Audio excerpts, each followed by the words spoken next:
Hello there. Well, I'm in Girvan. Somebody's got to visit the place.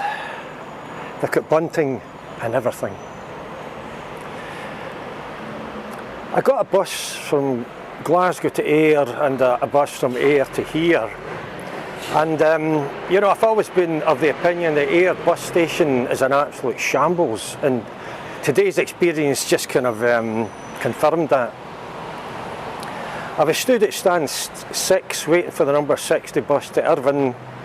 It leaves from stand 6, you can check details online. I'm standing there, the bus came in, all the people got off it, the bus remained in stand 6 with the door open, number 60, and I'm standing there, and it was a couple of minutes after it was due to leave. I'm starting to get a little bit impatient, but it's sometimes par for the course, and that these buses aren't always on time. A woman comes up to me and says, "Are you waiting for the 60 bus to Girvan?" I said, "Yeah." And she pointed, and the 60 bus to Girvan was leaving the bus station for another stand. You know, no announcement over the tannoy along the lines of the number 60 bus to Girvan will be leaving at a different stands today. It will be leaving from stand 7. Nothing like that, you know, you're just standing there, the bus leaves and that's it, knackered. As I say, I think that's pretty disgraceful, if I'm honest, you know. I'm sure Ayr bus station isn't a shambles all the time. I'm sure sometimes passengers like it, sometimes bus drivers like it. I just see it as a shambles on too many occasions. There's not a public toilet in the bus station. That in itself says it all, I think, you know. In Ayr, they've spent a lot of money on doing up a bit by the river, making it kind of pedestrianised, and I think they've got bunting there as well. I'm surprised there isn't balloons. Balloons and bunting seem to be the answer to everything these days. But, you know, I think Ayr could have been far better served if they'd spent that money on kind of sorting out what is really a kind of bus station that is a bit of a nonsense, you know. Anyway, I'm in Girvan. I'm going up a wee hill. It's only about 200 metres high, and we'll get great views. First of all, we'll get our pie. When we get to the top of the hill, we'll have a bit of a chat, we'll eat our pie, and then we'll finish with a song. What more do you want?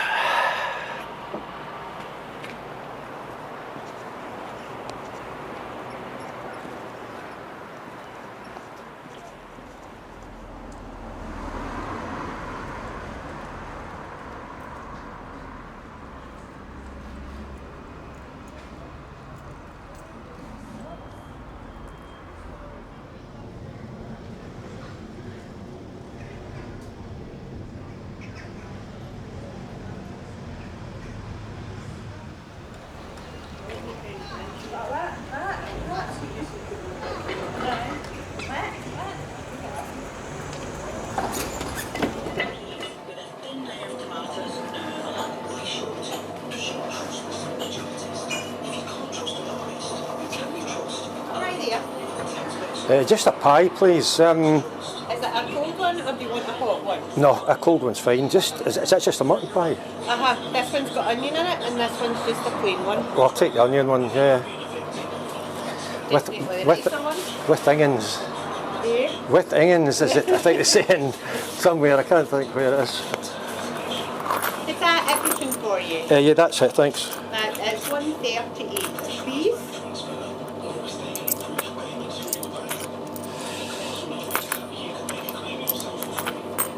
Yeah, it's lovely.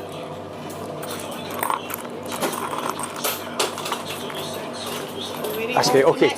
A little hill just out that way. Alright. Good views, and I'll probably get roasted alive. Oh, you definitely will. Warm. Thanks very much. Bye.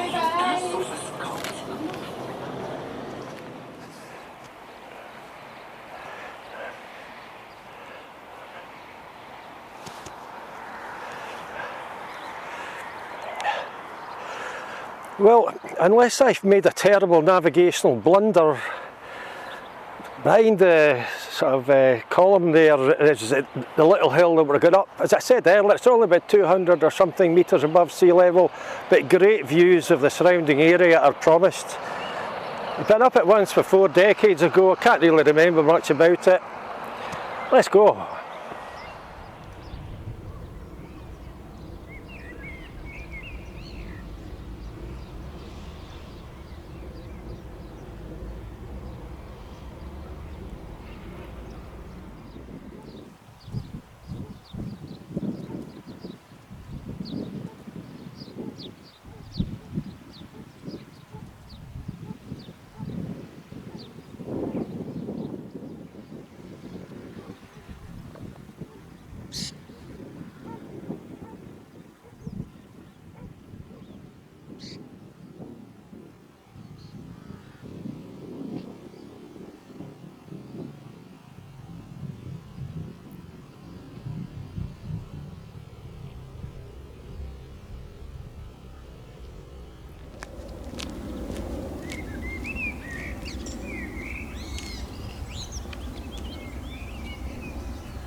I thought I could hear a jet aircraft there.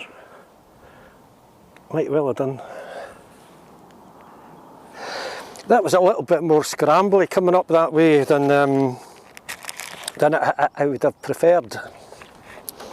I mean, it wasn't too bad, you know, if you had both hands free, but when you're carrying a camera on a tripod, it's got a wee bit of weight, so you only got one hand and the weight's kind of pulling you to one side at times. Just, I had to put the tripod in the rucksack at one point. just to be on the safe side. I think the best way, I mean, depends on what your kind of capabilities are. And I mean, I haven't mentioned where I am yet. It's just a little hill. Byne Hill. It's about sort of 3 miles south of Girvan.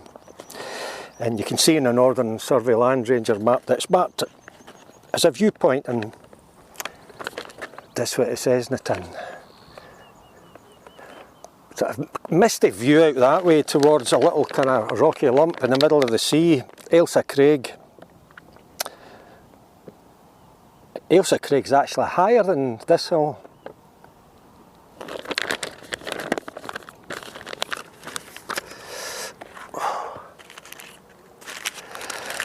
Yeah, that was tough going. The temperatures today are set to go up to about 26 degrees centigrade, which is quite hot, you know, for Scotland. And when you've got suntan lotion on, you start to sweat, and the sweat mixes with the suntan lotion and goes into your eyes start to sting. Bring on winter.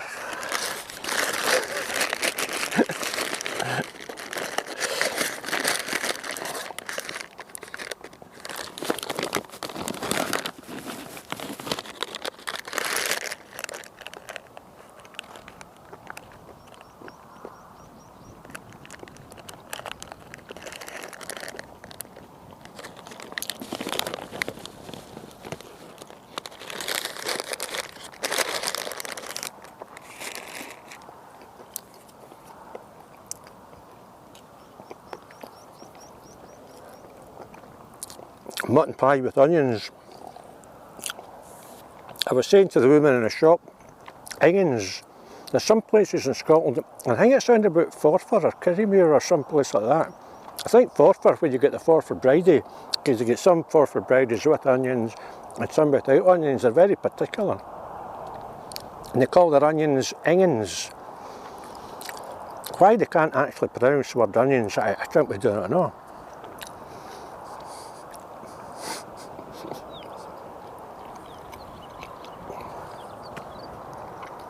Oh, there's a wee bit of a breeze, it's beautiful. It's cooling me off a bit.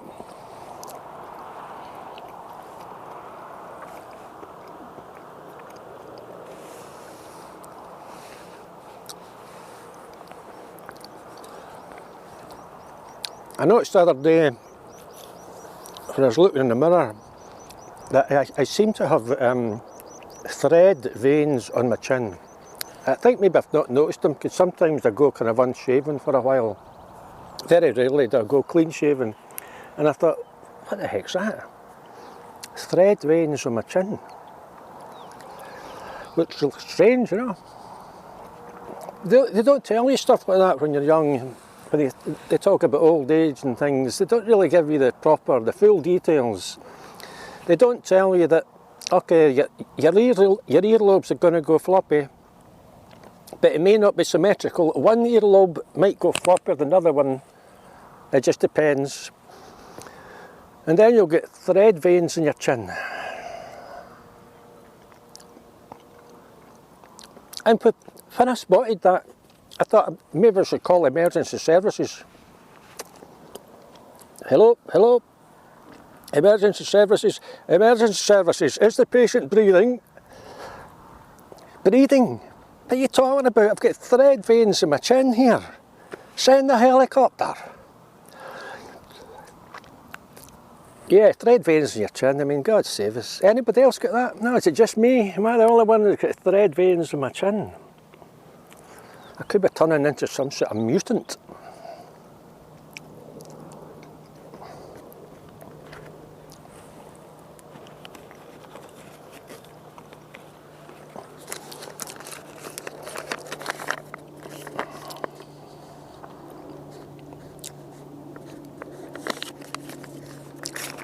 I was listening to BBC Radio Scotland the other day, and you know, sometimes when you get up in the morning, you forget that it's Sunday. You know, you forget, you switch on the radio and there's a voice talking very, very slowly with barely enough air to get the words out, because it's Sunday and we like to talk about religion. I mean, Ricky Fulton in his Reverend I Am Jolly sketch on the armchair, that was just at New Year he did it. It was spot on, you know. I mean, what is it with these religious types, you know?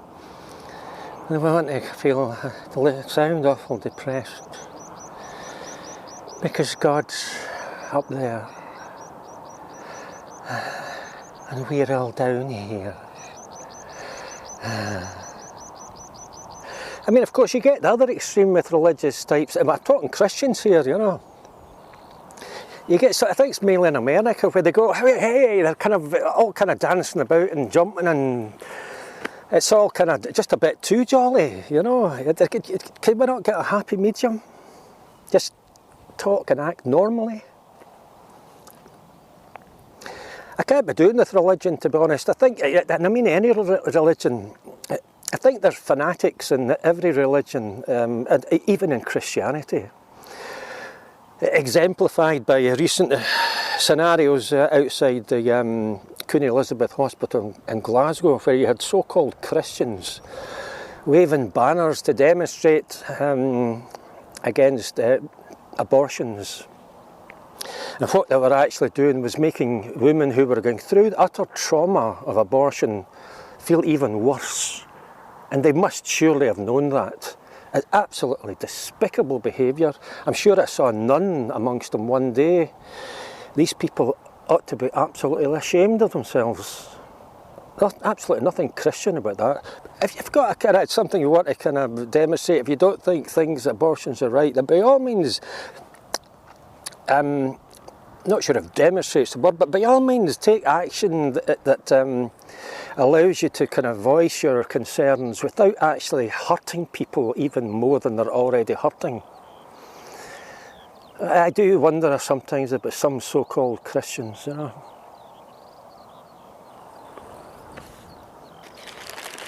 Anyway, that's it. Bit of a laugh and a bit of a kind of growl at the world. It's been a lovely walk. I think that the best way, actually, I told you what I was on. I think that the easiest or the best way is probably the way I'm going to go down on the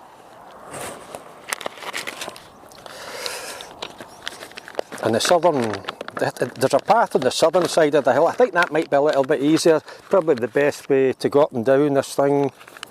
And I'm going to end with a song. I haven't really got a title for the song. It's taken me about half a dozen mixes to get it as right as I can, but in actual fact, mixing's a very difficult thing to do, it really is. More so when you're an old guy like me, because once you reach a certain age, your hearing, whether you realise it or not, does start to go. You start to lose upper frequencies. I mean, I had some sort of hearing test probably a couple of years ago now, and I was absolutely amazed at my hearing above about 2 kilohertz just went whap. It's to a dive. So I'm thinking, well, wait, when I'm kind of mixing stuff around about 5 kilohertz and upwards, I can hear a difference. I mean, the only way you can kind of at least have a bash at mixing in such a scenario is to listen to what you're mixing along with other songs that other people have done that have already been mixed, and just try and get a balance that way. But I've got every admiration for people who do that mixing professionally. They're absolute wizards. So the song's a little bit about how people in the public eye sometimes get torn to shreds by Joe Public. Sometimes Joe Public perceives that they've done something wrong, even when they haven't done something wrong. And I mean, I think one example might be one of the members of Pink Floyd put up an absolutely excellent video recently on YouTube about how tabloid newspapers and the kind of general Joe Public kind of somehow perceived that he had become anti-Semitic because of some of the stage material he'd been using in some of his shows and band plays, shows, yeah. And he absolutely wasn't. It was a very passionate YouTube speech. It blew me away, actually, you know. And it just, I think it went to show that just how, it's almost like the kind of, like we're back in 16th century where we're kind of effectively burning what we presume to be witches, when there wasn't anything like, witches don't exist. It was just old women or people, women with a bit of a difference about them that people suddenly decided they wanted to hate. And that's Joe Public for you, very sheep-like. So the song's kind of roughly about that. I hope you like it. I'm quite pleased with the end result, even if it's not really mixed to professional standards. I'm looking forward to the walk back to Girvan. I'm Eddie Burns. Take care.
It's a poison chalice. Drink your fill. Just light your match.